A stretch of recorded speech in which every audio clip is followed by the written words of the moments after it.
শেষবারের মতো একটা জিনিস চাইবো, একটা বার দেখা করো আমার সাথে প্লিজ। এই শেষবার, আমি অপেক্ষা করবো।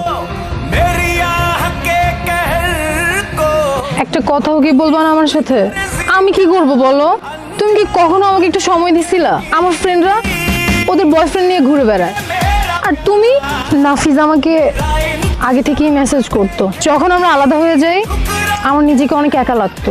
মাঝে মাঝে কথা বলতাম ওর সাথে। কথা বলতে বলতে কখন যে এত দূর চলে আসছি আমি নিজেও জানি না। নির্জন, কিছু তো বলো নির্জন, আমি ভেতরে ভেতরে মারা যাচ্ছি। কি বলবো, আমি ট্রাস্ট উঠে গেছে রে আমার দুনিয়া থেকে।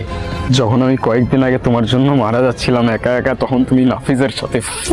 কারে বিশ্বাস করবো আমি? এটা তো আমি আমার ভাই ভাবতাম। আর 10টা ছেলের মতো লাইফ না আমার, ভালো করেই জানতাম আমার বাবা নাই। আর আমি তোমার ওই ফ্রেন্ডদের বয়ফ্রেন্ডের মতো বাবার পকেট মানিতে চলি না।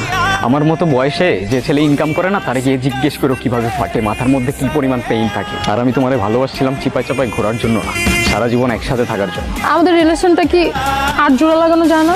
তুমি রিলেশন জোড়া লাগানোর কথা বলতেছো? আমার ভাঙার ট্রাস্টটা কেমনে জোড়া লাগাবার?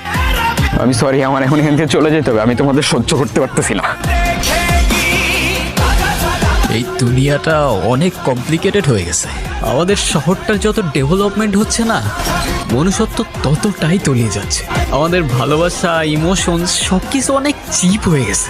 একদিনে ভালোবাসা, 2 দিনের ঝামেলা, 3 দিনে ব্রেকআপ নিয়ে লোনলি কিছু পোস্টার স্টোরিজ, আর 4 দিনের নতুন কেউ। চারদিকে শুধু ফেক মানুষজন।